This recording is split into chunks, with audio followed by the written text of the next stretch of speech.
맞습니다. 신앙이 경고하거나 거기에다 이제 목회자들은 신학이 경고하면 안 흔들리거든요.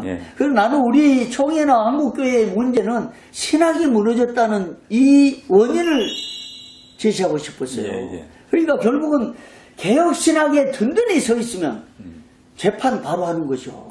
우리 때문에 재판국에 있는 나 때문에 수많은 사람들이 피눈물 흘리고 교회를 빼앗기고 교회를 또 강탈하고 남우교회가 내 교회라고 하면서 이런 사건이 있었어요. 안타까운 일이죠. 그렇죠. 그러니까 어떤 분은 남우교회에 들어가서 임시당회장 가가지고 재판국에서 그렇게 판결이니까 이게 내 교회에 대해가지고 소송이 붙었는데 내가 보도했더니 나를 고소했는데 결국 내가 증거돼서 또 이겼어요. 그러니까 이런 소위 시장 잡뼈 같은 사람들이 정치 현장에 나와가지고 재판국이 슬그머니 넘어가니까 결국 총회가 혼란스럽고 피눈물 나고 하는 거잖아요. 근데 장로님께서 이런 말씀, 어머님이 기도요, 정직이요, 이런 신앙심을 바탕으로 경고히 쓰셨다고 하니까 정말 든든하고요. 또 하나는 아까 세 가지 말씀하셨다고 했는데 또 하나는 이런 과정 중에서 가장 재판국에 힘이 됐던 건 뭐냐면 사실은 헌법이잖아요. 그런데 우리가 많이 됐어요, 지금까지. 그래서 장로님들이 헌법을 정말 공부를 하고 목사님들도 헌법을 제대로 공부해야 되는데 판결 결과를 보면 헌법과 전혀 무관한 불법 재판이 수없이 나왔거든요. 그래서 제가 제안했어요. 헌법을 제대로 공부해서 거기 거친 사람들, 교회 헌법학교, 교회 헌법학교를 거친 분들만 재판국 출마 자격 주자 이랬는데요. 장로님 헌법을 어떻게 공부 좀 하셨습니까? 헌법을 공부하게 된 동기는 뭐 총회 재판국 가서 공부한 것도 있지만 분쟁이 있을 때 알아야 되니까 그때 이제 헌법책을 사실은 뭐 장로 고시 볼 때 헌법책을 보지만 그때는 그냥 고시를 보기 위한 그냥 하나의 방편이었고 깊게 공부는 하지 않습니까? 근데 이제 그런 일로 해서 가게 됐고 특별히 재판국을 간다 하니까 재판을 가려면은 뭘 알아야 하지 않습니까? 그리고 판사가 그래 법도 모르고서 판결할 수는 없지 않습니까? 그래서 총 우리 헌법을 진짜 보고 계속 보고 갖고 그다음에 우리 총회 위에 목사님들이 편찬한 헌법 해설집 있지 않습니까?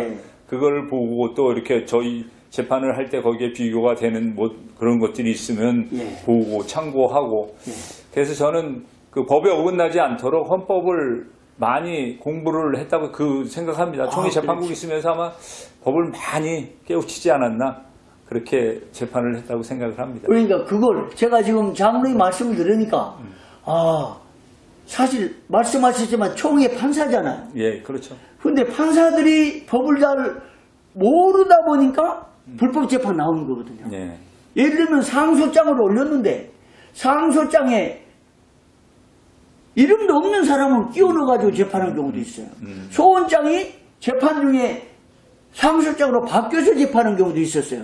그러니까 이런 재판을 할 때 정말 바르게 재판을 했다고 그러면 헌법을 잘 읽으셨을 것 같다 이 생각이 들어서 물었는데 역시 장로님이 그 헌법을 많이 공부하시고 나름대로 연구하시고 해서 재판국에 감당하셨다. 그렇습니다. 그건 장로님 뵐 때 그 신앙심, 어머님의 기도를 통한 신앙심과 현실의 필요에 의해서와 그리고 재판국 헌법을 바탕으로 한 이 재판을 잘 감당하셨다. 이런 말씀 들으니까요. 든든하고 또 총회에 이런 정신으로 총회를 성장했다 이런 마음이 들어요. 그래서 그동안에 이제 장로님을 뵙지 못하고 개인적으로 교제를 못한 가운데 오늘 처음으로 인터뷰하면서 왜 장로님들이 혹은 목사님들이 뭔 사건이 나면 지동빈 장로님 얘기를 많이 했을까? 바로 이유를 이제 알게 됐습니다.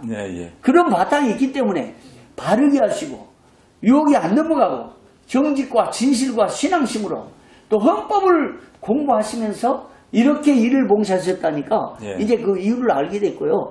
그러면 지금 또요 성관위에서 봉사하실 때 참 성관위도 이게 완전 정치 1번지잖아요. 후보들이 나왔다가 그냥 이게 떨어졌다가 다시 살아나기도 하고 죽었다 살고 살았다 죽고 하는 이런 원칙 없는 성관위가 많은 사람들이 의혹을 가지고 있잖아요. 근데 그런 소용돌이 가운데서 장로님 어떤 정신으로 성관이는 봉사했습니까?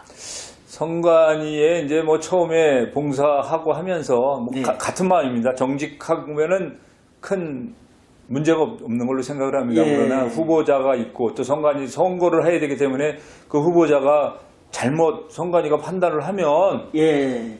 때로는 크게 또 다치는 분들이 계시지 않습니까? 마음의 상처를 받고 또 떨어지게 되면 또 예. 심의 과정에서 떨어지면 정말 얼마나 그분들도 맞습니다. 준비를 많이 했는데 예. 억울하겠나 하는 생각을 했는데 물론 저는 심의분과는 아니었지만은 그래도 심의분과에서 내놓은 것을 꼼꼼하게 질의하고 예. 이렇게 해서 제 나름대로 뭐 성관이 하면서도 저는 마찬가지 재판부처럼 예. 제 신의대로 제가 가진 그런 마음 가지고 예. 법대로 처리를 하지 않았나 저는 그렇게 생각을 합니다. 성관이도 마찬가지입니다. 그러니까요. 결국은 이제 총회를 봉사하고 섬긴다는 건 그 나름대로 내공이 쌓여야 되잖아요. 예. 예를 들면 재판국 성관이 내공이 쌓이고 나름대로 노하우 문서를 가져오면 이걸 질문할 수 있는 능력도 생겨야 되고 그래서 이게 정치라는 건요. 그냥 정치해가지고 이상하게 휘말리고 금품률로 되고 세속 정치 이게 아니거든요. 정치는 인간과의 관계를 형성하는 하나의 끈이잖아요. 교회도 정치가 있는 거고 노회도 정치가 있어서 총대가 나오는 거고 총회도 정치가 필요한데 문제는 이 정치를 개혁주의 정치를 하나님 중심 정치, 성경 중심 정치, 믿음의 정치 해가지고 세속 정치가 못 들어오도록 하는 이 견고한 틀이 있어야 되는 거잖아요.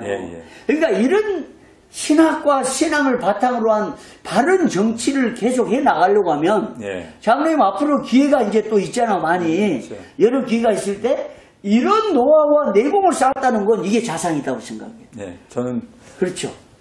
보통 얘기했을 때 총회 섬기면서 총회 재판국 성관이를 거쳤다고 하니까 좋은 자리는 다 거쳤다고 합니다. 그렇지만은 그 총회 재판국과 성관이를 하면서 많은 또 총회 정치를 배웠다고도 저는 생각을 합니다. 근데 어떻게 왜 총회를 섬겨야 되겠나를 거기서도 또 답을 얻었고 그렇죠. 오직 그러나 성경 중심으로 진짜 법대로만 하면은 문제가 없다 하는 것을 저 느끼게 됐고요. 제가 제 나름대로 자신을 했기 때문에 저한테는 우스갯소리지만 유혹을 들어오는 그런 부분이 안 오지를 않았나, 안 찾아왔지 않았나. 왜? 저 친구는 이야기해봐야 안 통한다. 안 통한다. 그냥 법대로 하니까. 그리고 재판국에서도 그랬고 성관이도 그랬지만은 일단은 제가 질문한 내용은 저는 미리 분명히 공부를 하고 갑니다. 이 내용이 꼭 질문을 해서 답을 얻어야 된다. 그렇기 때문에 그건 사전에 미리 공부를 해서 거기에 필요한 곳곳이 필요한 것에 꼭 질문을 해서 제가 답을 얻고 아니면 이야기를 해서 그렇게 하면 안 된다고 제가 반론을 제기했던 그런 기억이 납니다. 그러니까요. 이 내공이라는 것은 그냥 오래 머문다고 쌓여진 건 아니잖아요. 그러니까 장로님이 평상시에 갖고 계신 그 통찰력, 또 삶의 습관, 또 사물을 판단하는 그 능력들 이게 있으니까 질문을 바로 하게 되고 문건을 보고 바로 파악하기도 하고 하는 건데 장로님 무슨 일을 하셨습니까? 그 사이에? 이 사업의 직장이 뭐였습니까? 저는 현대자동차에서 한 17년 근무를 했고요. 그래요? 그러다 2001년도에 이곳 이천에 있는 이곳에 지금 현재 이곳에 한 400평 됩니다.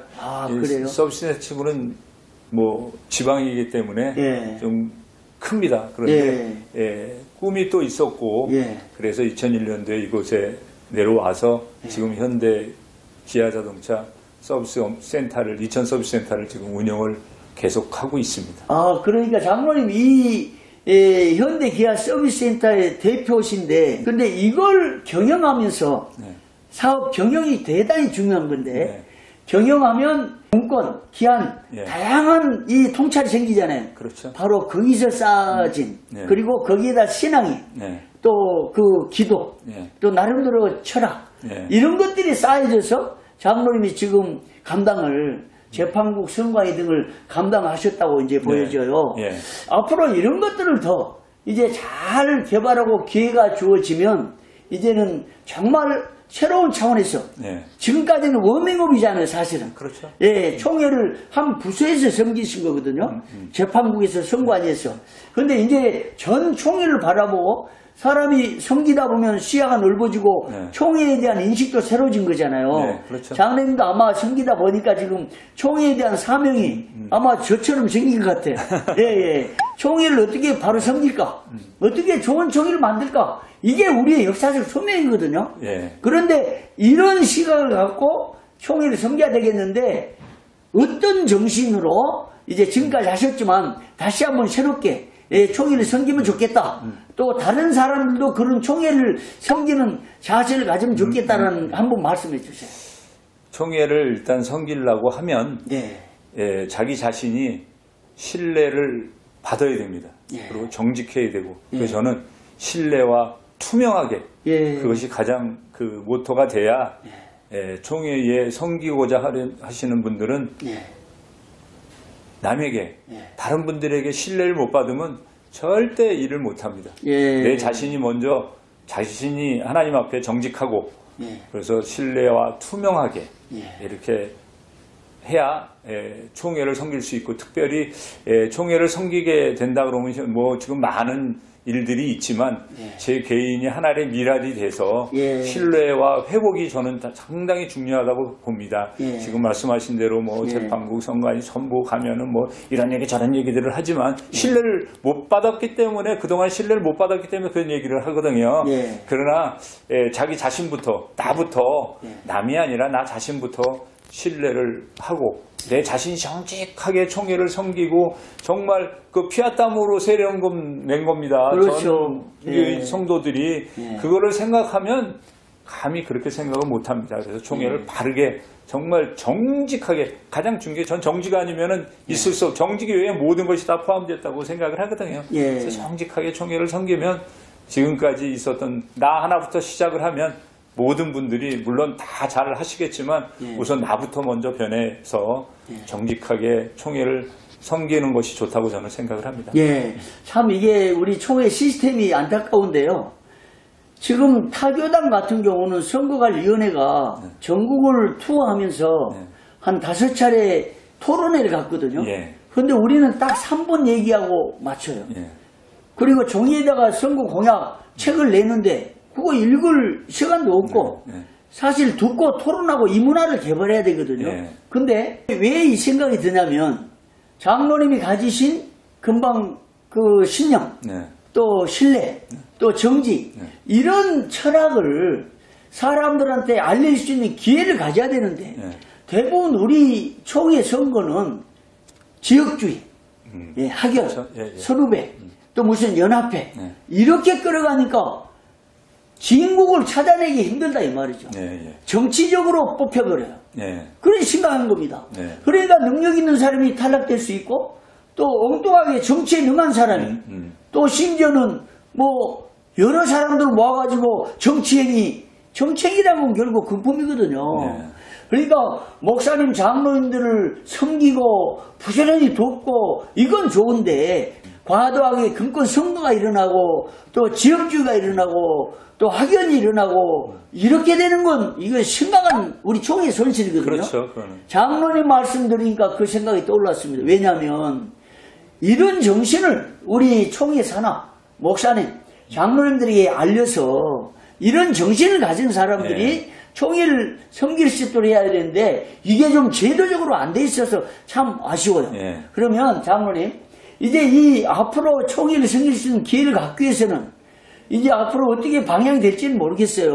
그러나 지금 이 현실적으로 너의 추천도 받고 임원으로 봉사할 기회를 갖게 되는 건데 구슬이 서말이라도 깨야 보배라고 그랬잖아요. 그렇죠. 네. 장로님 참 제가 인터뷰하면서 이런 감동이 주어지고 정말 보하다. 네. 예, 정말 감춰준 보하. 우리 목사 장로들이 그동안에 지동빈 이 이름을 아주 귀하게 여기고 총회 개혁 아이콘이라고 할 정도로 이렇게 살아오셨는데 교회 봉사에 오셨는데 이걸 어떻게 구슬로 깨가지고 부활을 만들 건지 그 앞으로 전략들 어떻게 할 건지 이런 대안 좀 말씀해 주세요. 물론 네. 그렇죠. 이게 일반 뭐 사회 선거는 지역적으로 얼마 뭐 인원도 안 되고 우리 연합회 같은 경우에 선거를 해도 지역적으로 선거를 하기 때문에 그렇게 힘이 안 듭니다. 근데 제가 총회의 임원으로 섬기겠다고 하면서 생각을 했는데 정말 뛰어들고 보니까 정말 어렵습니다. 제가 이번 선거에 임하면서 주어진 기간, 운동 기간이 되면 열심히 기도하면서 또 많이 알리고 또 이렇게 하면은 많은 목사님들과 장로님들이 저를 알아봐 주시지 않을까. 근데 아직 시간이 많이 있습니다만은 뭐 그동안 남은 기간 동안 열심히 기도하면서 뛰겠습니다. 그렇죠. 그리고 마지막으로 이번 선거에 임하면서 제가 모토로 삼은 거는 정직 투명하게 곧은 기둥입니다. 아, 그래요? 그래서 곧은 기둥처럼 진짜 정직하고 투명하게 총회를 섬기도록 노력을 하고 기도하겠습니다. 이렇게 바쁘신데 인터뷰 응해 주셔서 감사하고요. 앞으로 하나님의 절대 주권에 의해서 큰 섭리와 뜻이 이루어지기를 바랍니다. 고맙습니다.